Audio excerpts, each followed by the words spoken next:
You're listening to Wake Up to the Vibe. I'm Joe Altieri here with my special guest, Dr. Tom Catena, a.k.a. Dr. Tom, from what I'm understanding. Welcome to the program. So good to see you. So good to see you. Yeah.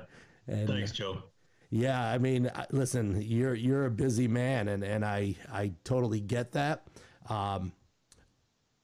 As we were discussing a little bit earlier, we're just going to really catch up on life, but most importantly, Tom, I wanna know, how are you doing? Like personally, let's start there. You look great, man. Thanks. I'm doing pretty well.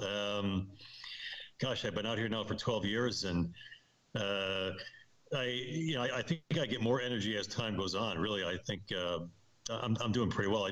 I've had my share of sicknesses out here in the bush, but due to the grace of God, I've been able to recover from it and keep pushing ahead.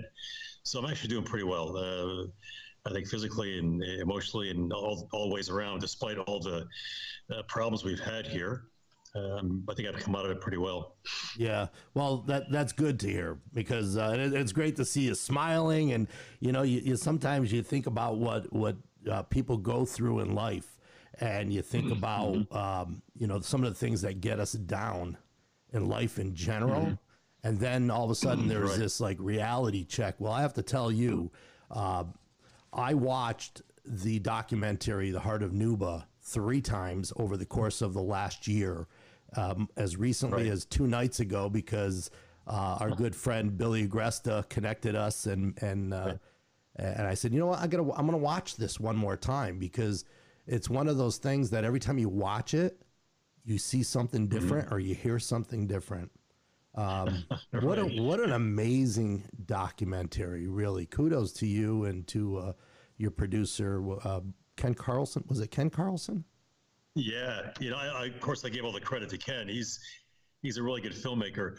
Like I told Ken, all I had to do was show up and do my work. I didn't really have to do much of anything.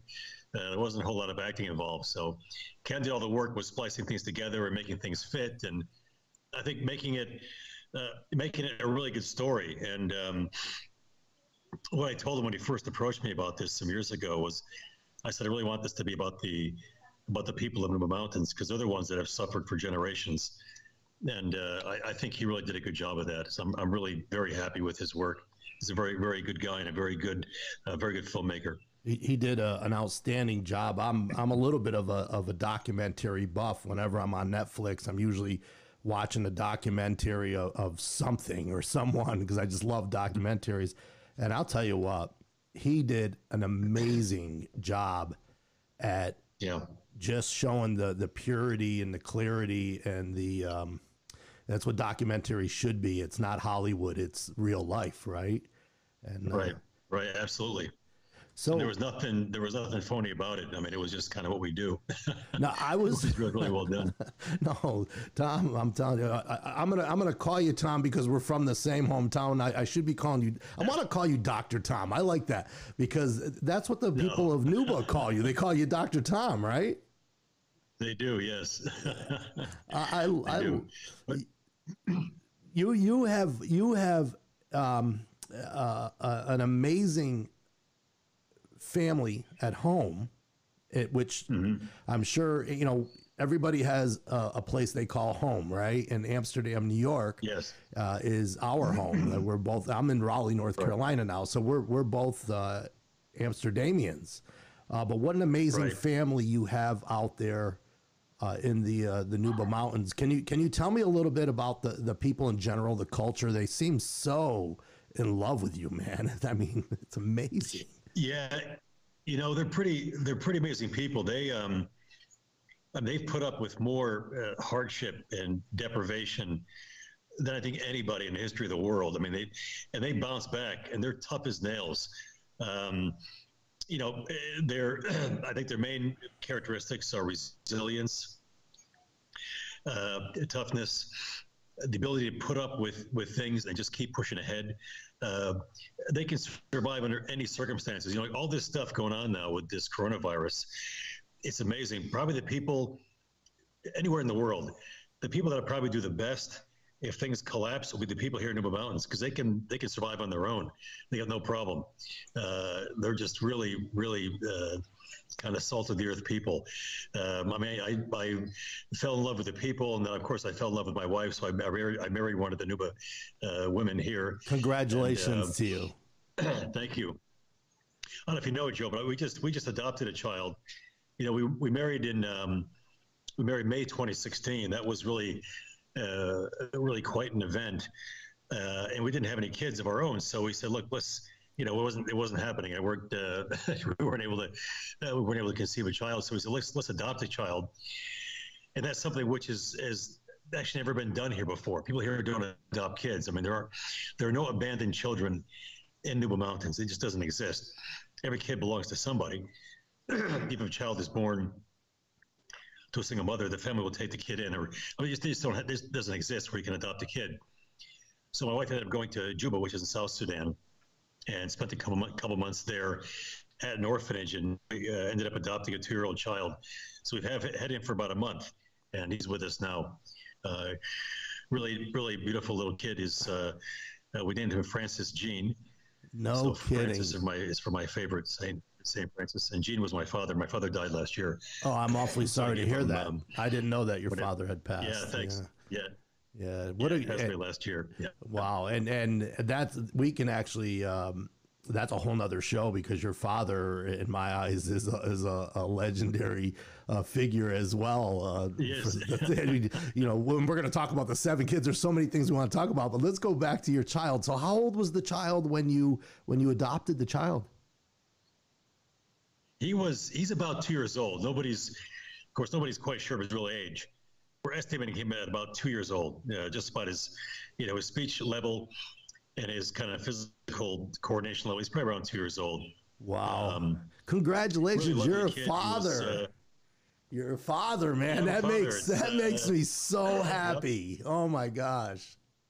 Yep. That is beautiful. First time dad at this age. And what is your wife's name? Was it Nashima? Nazima. Nazima. Yep. Nazima. And yes. Oh my gosh, she must be so proud of you watching you do what you do. Wow. She is. It's hard for her to relate sometimes, but she gets it, and she kind of enjoys watching all this stuff. It's really kind of fun showing her things and talking to her about this kind of stuff. She really gets a kick out of it. Her background is totally different. I mean, she really grew up here in the bush, and it was in primary school under the tree with, a piece of charcoal running out of stone for pencil and paper. So she really lived that kind of real life of hardship in the bush here. Very different from my background, and growing up in Amsterdam and going to an Ivy League college and all this kind of thing. Her background is so much different. Wow. we really get along great. Has she been to Amsterdam at all? Have I know you've made a few trips back. Has she been to Amsterdam to meet the big Italian family? She made a trip. She was out there October 2018. So we managed to get a visa for her, a tourist visa. It was kind of a long process. We got a tourist visa for her, and she went, and I couldn't go with her because I could not get a doctor to come and cover for me here in Nuba Mountains. So she ended up going by herself. Her first time overseas and everything else. So she made the trip, and she spent a few days or up to a week with different family members. So, a few days with this brother, a few days with that brother, a few days with my sister, some time with my mother, another brother. I mean, she had a ball. My family absolutely loved her. Oh, well, they did not want to. Yeah, you don't want her coming back to Nuba Mountains. Well, so now I have a big smile on my face right now because I'm thinking about this, and you're one of 7 children. I'm actually one of 7 children as well. We have that in common. So I know that dynamic when you're sitting around the dinner table and there's, so the 7 children branch off the numerous nieces and nephews. Your wife probably got back and looked at you and said, "It all makes sense." Yep, absolutely. Absolutely. Wow. Absolutely. She loved it, man. She absolutely loved it. She had a wonderful time with the family. My family really loved having her. I mean, they had so much fun with her. she's a very, she's a very lively person. And I think they were just so interested in her life and her background, which is just so different from ours, and just the challenges she faced growing up and the problems here and everything else. They really were fascinated with her, and she really enjoyed telling stories and telling about her life. It was really a wonderful time for everybody. I regret that I wasn't there with her, but at the same time, I think maybe it was good because I think if I were there, she would have been a bit more shy. Wouldn't have opened up to the family as much. So maybe it's better that I wasn't there and she was able to really enjoy the family by herself. Yeah, and I think that gave her the opportunity, gave your family the opportunity to really focus on her. Who is this absolutely. Lovely lady that my son and my brother married, my uncle, right? Yeah. And so, what a blessing, man. That's just unbelievable. Yeah. Last night I'm sitting here and I'm thinking of, what kind of questions. Like, to me, this is a very important interview because of the things you're doing and the journey that you've been on. And I'm thinking, okay, there's so much I want to ask you. I want to be the hometown guy, and who was your favorite high school teacher? We're going to talk about all these things you're doing to change the world. Well, let's bring this home for a minute. Because I'm going to reach out to that teacher. I'm reaching out to that teacher to watch this interview. I had so many great. I'm thinking back. Mr. Zeno in biology in 10th grade was awesome. Joel Brunetto was a physics teacher. Was fantastic. Had him senior year. Mr. Rosmarino, who was my 9th grade algebra teacher, he was fantastic. Of course, Coach DeRico and Coach Cudmore. My football coaches were great influences on me. Doc Anninger, who taught psychology. I don't know if Doc Anninger was there when you were there. He was. Your brother will remember him. Yeah, no, he was. What a classic guy. Yeah. Barry Dykesler, social studies teacher, was a very good teacher.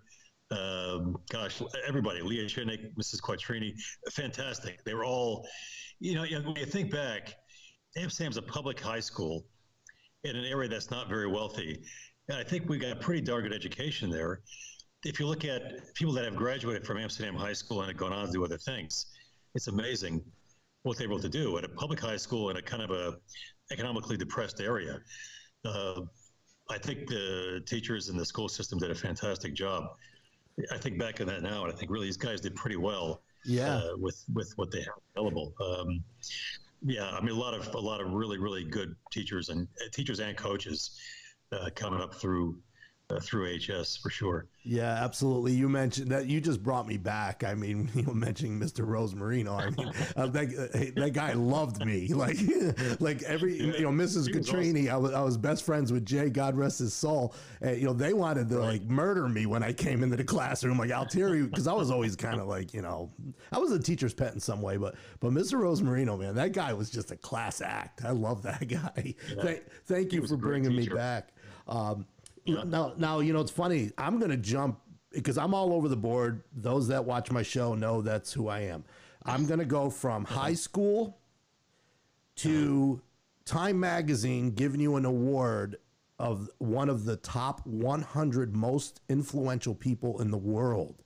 What are you doing when you get that phone call? What were you doing when you... I can't remember how I found out. I think it must have been through an email or something. Because my father used to send me Time Magazine, and so I got this. I'll get these issues, and I got this. I'm like, you got to be kidding me! They got the wrong Tom Catena. No. I think I'm the doc here in the bush, Yeah. When you're here, like this place, we're so remote and isolated. We're really kind of out, really in the middle of nowhere. And this thing comes in from, New York City, wherever, and you're invited to this big gala ball event. And they list all the people that were going to be there. What the heck? It was really quite a shock. It was fun. To be honest with you, really kind of fun to be on this list. But I was really, really surprised, to be honest with you. Because I walk out of here, I look around, I'm like, what the heck? I'm here in the middle of the bush. These guys think what I'm doing here is something, but it was really a very nice surprise. I'll be honest with you. It was really something. Well, congratulations, and also on the Aurora Prize, because those two separate things. The Aurora Prize for Awakening Humanity, correct? Yes. Yes, that's right, Joe. You know, listen, our kids are running around getting trophies for winning the Little League game, and you have no idea. And you're a man of many trophies. I mean, you went off and you played football at college and stuff.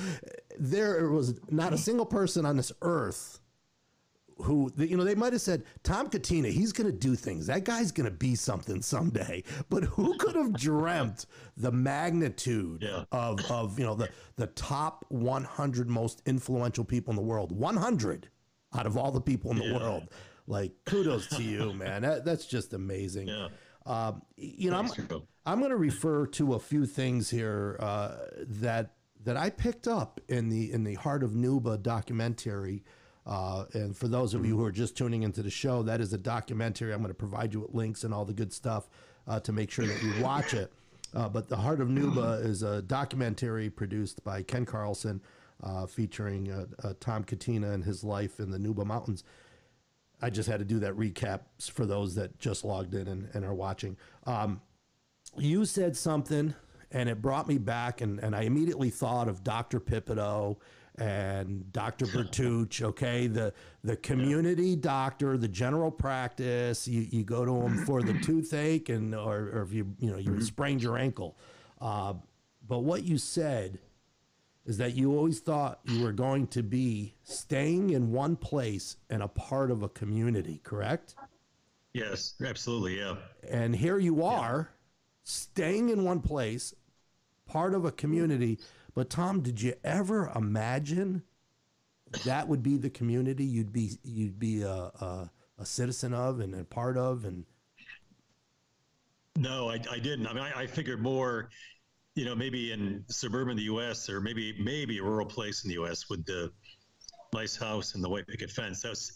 That's what I had more of an idea of when I was going through medical school, or when I was kind of growing up and then going through medical school. I didn't have this in mind, but that's the way it turned out. You know, incidentally, Dr. Pipito was my great uncle. He's been dead since the 92, but he was my grandmother's brother. Oh, no kidding. No kidding. Yep. Fiore Pipito. He's an Italian immigrant and was a doc in World War II, then set up his shingle in Amsterdam. And I mean, I always admired that he would do kind of everything. We would just kind of show up in his office. He would take all comers. I mean, it was kind of an amazing way to practice medicine. Unfortunately, that way of life is gone in the U.S. That's what we do here. Right. But I really always kind of treasured that. Sure. And always kind of saw that as an ideal. Yeah, Doc Pipito, he delivered every single one of us Altieri's, and my father loved him so much, okay?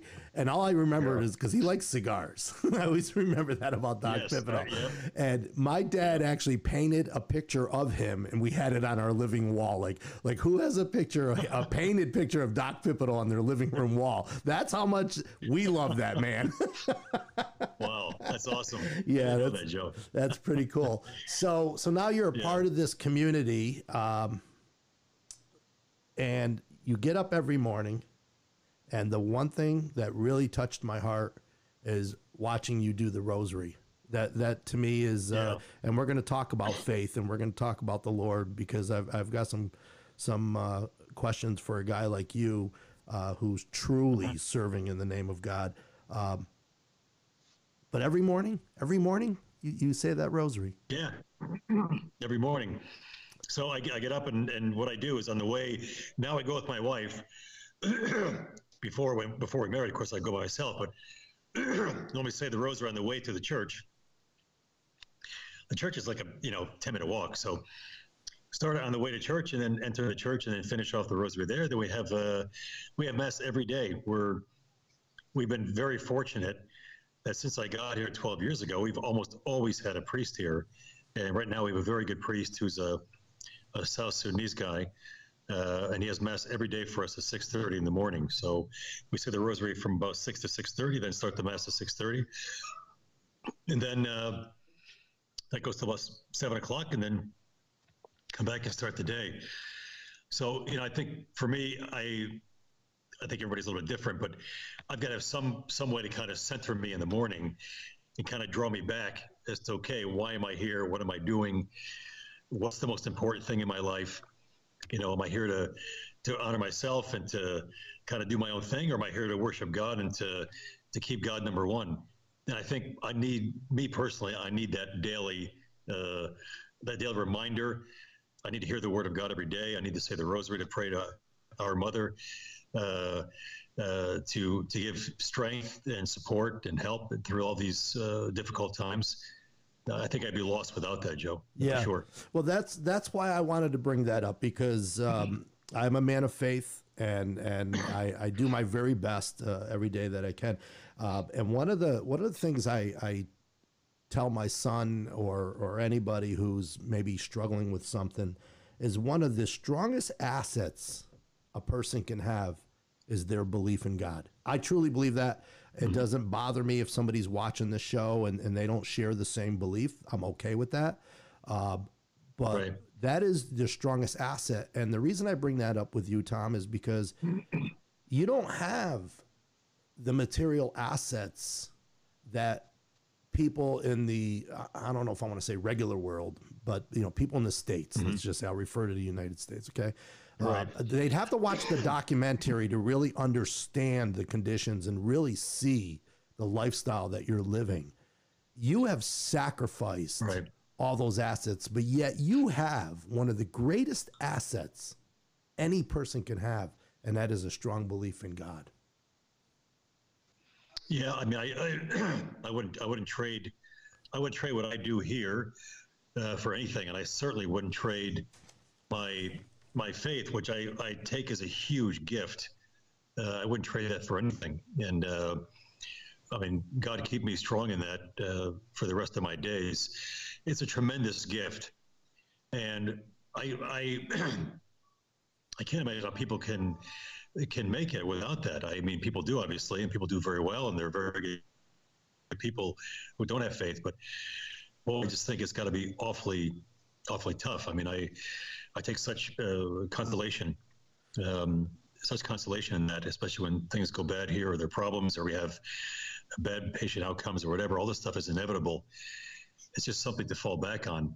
Yeah. And I think it's something that keeps a person grounded, because I think that everything is just so, life in the world, everything can be so random and so chaotic, that without that grounding, I just find it very difficult. I mean, I'm not doing this to put a plug in for Jesus, but I mean, there are tremendous health, both physical and psychological benefits for people of faith. I mean, that's been studied and proven over and over again. If you go from both rates of people staying in marriages and psychological well-being, people that really do have a strong faith always fare much better.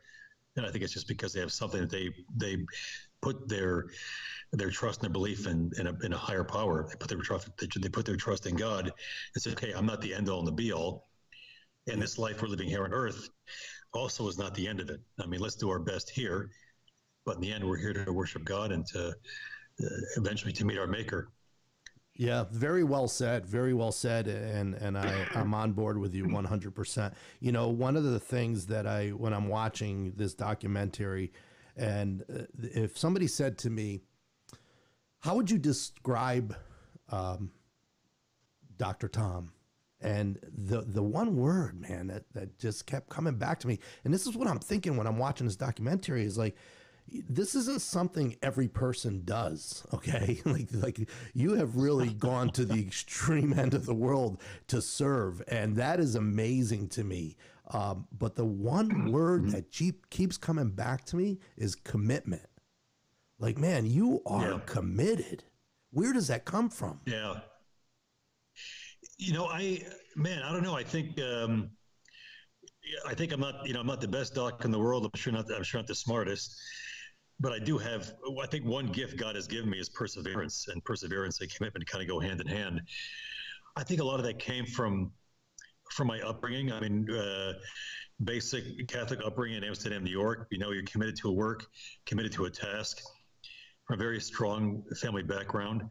I think playing sports, people can trivialize sports and say, well, sports are just entertainment and it's a bunch of nothing. But I'm a pretty big believer in the benefits of playing organized sports. I think that really instills in somebody a sense of commitment and a sense of working together as a team, working together to achieve a common purpose. I mean, it's all for fun and games, but I think these are lessons you learn. You know, it's kind of becomes part of your,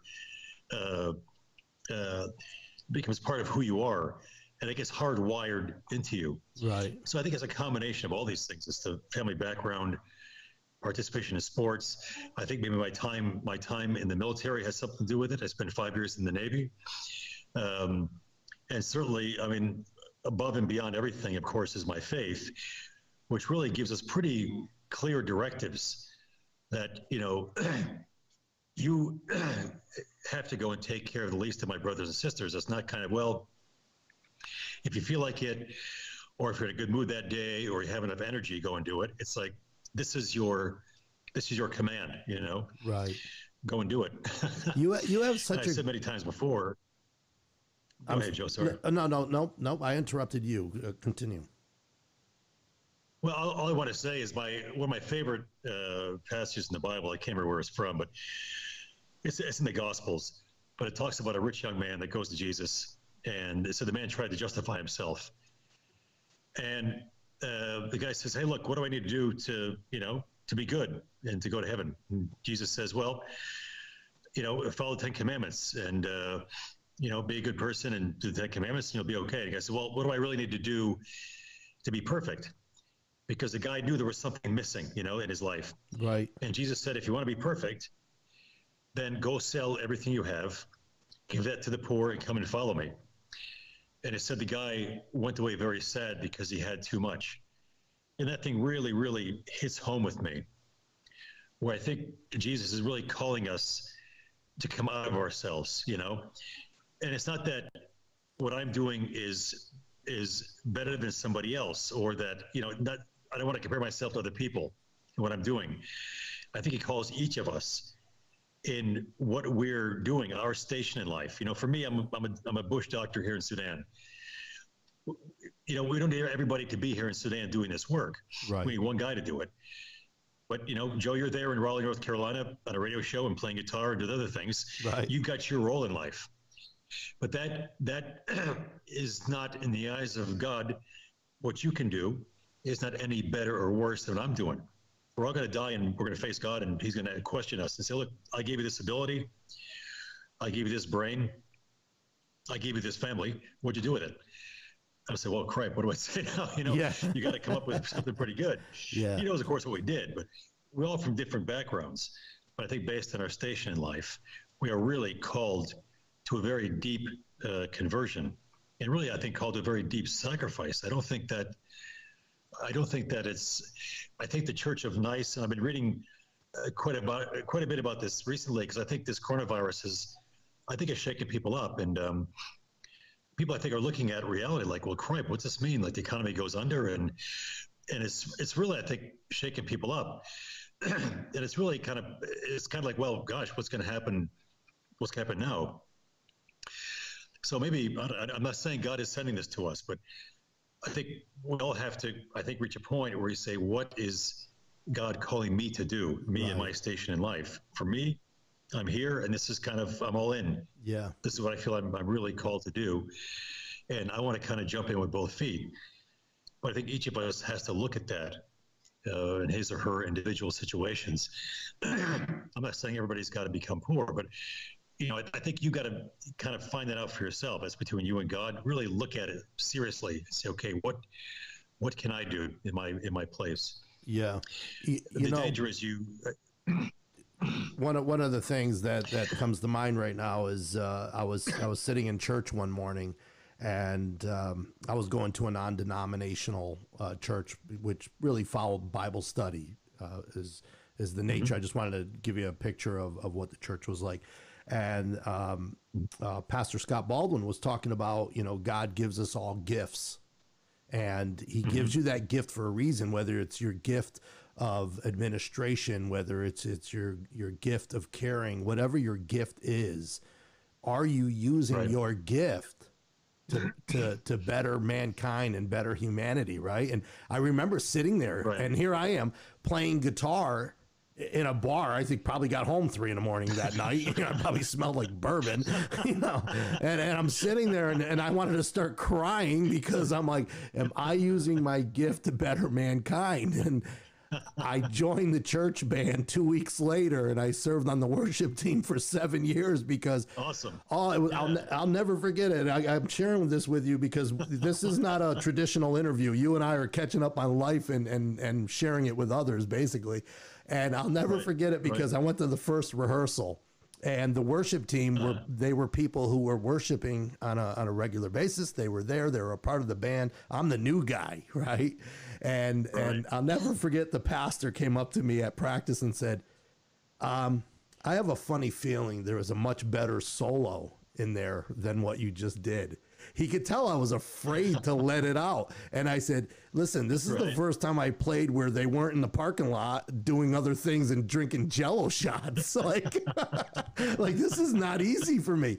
And I just absolutely fell in love. I knew that you'd get a laugh out of that, but I fell in love with the music. But the point of that story is, and for those who are watching and those who are listening, just really think about what your gift is. Part of this show was founded on the fact that I'm not afraid of the microphone. I'm not afraid to get on here, and maybe we could bring some smiles and laughter into the homes when we are all struggling. And then when I'm not kidding, Tom, I said this morning when I was saying my prayers, that had it not been for this coronavirus, I wouldn't have started up this talk show in the morning. I wouldn't be talking to you. We wouldn't be talking about the strength and that God gives us. Like there are no coincidences. This is all come together. And you are 100% right. This virus has brought the world together as in unity within the country to country to country.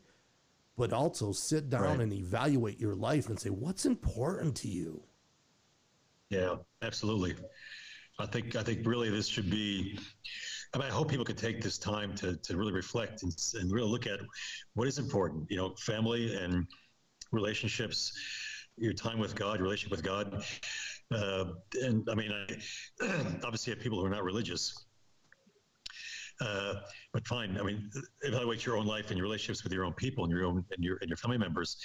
And just think about it. Think about things beyond this world. Maybe this will be your chance to think about eternity and what's in store for us. I mean that in a very good way, not in a morbid way. Right. Because I think we have great things in store for us, and I would hate for people to lose out on that and to go through life thinking there's nothing beyond this world, which is is often so troubled. There's just, I think, so much more to it. Yeah. You speak very eloquently, and you have had one interesting journey.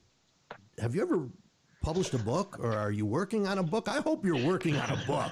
I know you're one doctor out of a million people, but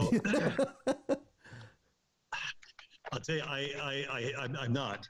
I've written what is it now? I've written some short chapters for a couple small books. I really would like to write a book, and I've had one guy who I think is a publisher contact me, and they can help me do it. And I was kind of thinking, I haven't latched onto it. I would love to sit down and just kind of collect my thoughts and put it all down into words. Both my experiences here, my thought process going through a lot of these times, thoughts about faith and about life and the world and everything else. I would really like to do that someday. Yeah. And I keep thinking, well, let me just get started and just write a page. Start with one page, right? And then just every week do something. My wife is talking about writing a book. She started. Actually, she did some writing today. She's got a few pages down. She decided to do that when she got on the plane when she was leaving Amsterdam. She said, "I'm going to write a book." That's right. Yeah, absolutely. Well, this crazy family. You know what I was thinking about in the document? I don't mean to keep referring back to the documentary, but you've been gone for so many years. I haven't seen you since high school. And the documentary really is a great way for people to understand this, and it really was an eye opener for me. But when you were talking with the folks with leprosy, okay, and you were explaining to them the importance of touch, or you were explaining to Ken Carlson, the producers and the crew, that these people need to be touched. People need human touch, right? Yeah. And you know what? I sat there and go, this guy is sitting here talking about the importance of touch, and we're social distancing where they don't want you to be 6 feet from your family. Like, wow. I mean, no, it's a nightmare. It's just crazy. I mean, what would you say to the medical professionals and the doctors and the nurses and those on the front line who are trying to save lives and afraid of their own life of catching this virus? I mean, coming from a doctor like you in the Nuba Mountains in the Sudan, I mean. Yeah, I think Corona puts a new twist on things. I think in that case, unfortunately, for your own safety, you got to be much more careful. I think you can do it safely if you have a mask and protection on, and you just want to touch somebody like that. But I think the social distancing and these other things, I do think those measures are necessary, both to protect the health professionals and the patients. Hopefully, this thing will go away. Hopefully, we'll be able to suppress it, get a vaccine, and get to the point where we can do away with these measures and open things up again. Because really, we are, human beings are social. We're social animals, and we need contact with other people, even loners. You need contact with people. You need to touch. You need to feel. You need to feel some kind of a connection with people. If you look at the West, this is the U.S. and Western Europe, there's this epidemic of loneliness, and this is from lack of contact with people. People lack intimacy with others, and this has led to this epidemic of loneliness. And I think this is probably the major factor with what they call it the deaths or disease of desperation. So these are suicides, opioid overdose, alcoholism, and deaths from alcoholism, all these terrible kind of social ills, and that's what we're seeing. I think the root cause of that is a profound loneliness and the inability to connect with others. I think this is a major disease in the Western world.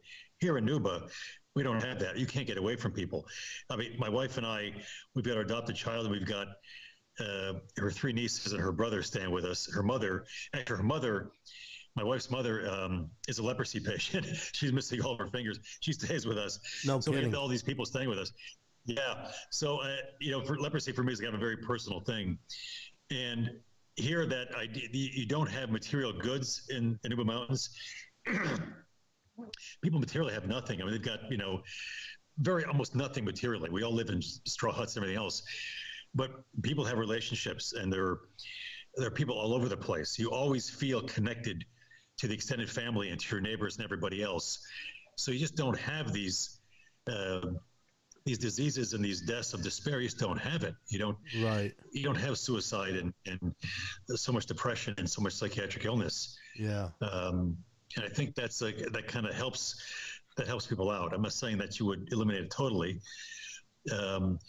But I think these are such tragedies, and I don't know how you got on this topic, but it's an interesting comparison with people. Yeah, but it's an interesting comparison, right? I mean, it's and that's what hit me when I was watching the documentary the other night. I said, "Wow, this is really interesting," and thank you for your explanation on that. And loneliness is hard to deal with, and so then I'm thinking, okay, well, I'm living in North Carolina. My son was supposed to come here for 10 days from Easter, and I'm feeling sorry for myself because we had to cancel his flight. What's the longest you've gone without seeing your family? I mean, it's not like you can just get on a plane and go to Sudan, right? Yeah. What's the longest stretch of time you've gone? It was almost 3 years. Wow. One stretch when I was here, and then I was home in 2010. Yeah, because I was home in 2010, and then came back, and then the war broke out here, and I couldn't get out. I barely left the hospital compound, and then I didn't get out till 2013, and that's yeah, it was 3 years, a 3-year stretch, and before I saw anybody.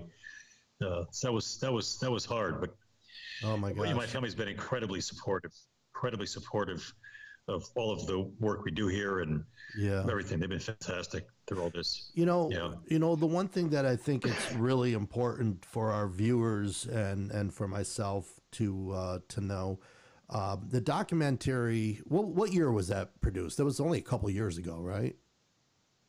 2016 it came out. Okay, 2016. So it's been 4 years. Yep. Where are things today? I mean, is it still the same conditions? Have things lightened up? Are you still dodging bombs and kids are still ducking down in the holes in the ground? I mean, that just blows my mind, and I encourage everybody to watch this documentary. But is that the condition today? Yeah. It's better. Things are better. We're in a ceasefire now. Actually, the dictator, Omar Hassan al-Bashir, who was the leader of Sudan for 30-some years, he was just deposed in a coup about a year ago. So he's out, and there's a new government in place now in the north. And it's kind of a transitional government. It's half military, half civilian. A lot of the same people are still there, and we're still not at peace, but we're not shooting each other right now. Right. So we're in a ceasefire. They're undergoing negotiations to try to really get a real peace for this part of the world, because I mean, Sudan's been in civil war. Sudan got independence January 1st, 1956.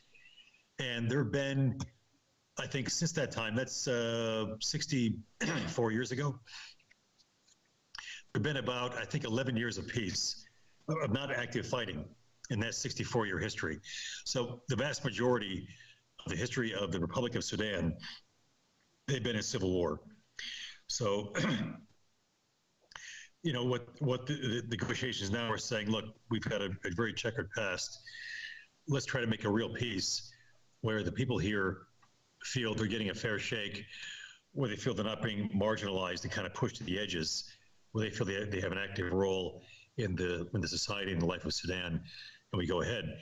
So I think that's why it's been kind of a long haul with the peace negotiations. They've stalled right now, but we really hope that they can really make a really solid agreement, and people here can finally live in peace. What can we do, not just from our hometown of Amsterdam, New York, but as a country? What can we do for you personally and your wife and child? What can we do for those you're taking care of in the Nuba Mountains? I mean, really, what do you need from us? Well, I don't mean to sound crass, Joe, but we right now, we run the hospital. We have been for the past 2.5 years, fully on private donations. So these are private individuals who write a check to our main. We've got a few main partners. Our main one is called African Mission Healthcare. And these are private individuals that write a check or send money to African Mission Healthcare. They send the money to us. And we use that for everything, for paying the staff. We have 230 staff that we have to pay, we give salaries for, buying drugs, supplies, equipment for the lab, laboratory reagents, batteries for the solar. We're all in solar power. Everything comes through private individuals. So people feel called to do that. We're very happy to receive their donations. And we have most of it go through African Mission Healthcare. We actually had a campaign started, a fundraising campaign called Nuba2020.com. Okay. Nuba, Nuba2020.com. And I think that site is still active. And I still will go back to the U.S. at some point. I was supposed to actually be in the U.S. now doing a fundraising campaign. That got, obviously, went by the wayside because of Corona. But still, I think once we hope to do it maybe a year from now to get this campaign going, because that's how we keep the hospital open. Right. So giving through Nuba2020.com, or Ken Carlson has the Take Heart Foundation. through Heart of Nuba. And I mean, the good thing is all that money you sent to these guys ends up with us. Like nothing is taken out. Right. African Mission Healthcare was started by an American missionary doctor. He doesn't take out a dime for administrative costs. Ken Carlson, who's a filmmaker, started this foundation to help us out. He takes out nothing for himself. He sends all the money on to us here. Wow. So it's a very tangible way to help. Yeah. Yeah. I think in terms of, at a government level, they just have to keep the government in Khartoum and maybe even the rebel leaders keep their feet to the fire to try to make this peace go ahead. It's a very complicated problem, and it's something you can't really trivialize. But I think government's role is one of just trying to keep pressure on the two opposing sides to see if they can find common ground. Yeah. And for the sake of the people and the future here, see things go ahead. Well, I'm going to, I'll definitely post the links and do whatever I can to help channel people in that direction. Definitely keeping you in our prayers, you, your family, yes. The people of the Nuba Mountains. God has blessed you. I think they got the right man on the job. That's for sure. Yeah. I mean, I've watched you in action. Joe. What's that? Say that again. And I know that I said I've been blessed abundantly with many things in this life. And I really, we talk about prayer, and sometimes people say, "Oh, we'll pray for you," and people can be skeptical. Say, "Oh, what's the sense of that?" I'm telling you, when you're in a situation where you're really under a lot of stress and duress, you feel that power of people's prayers.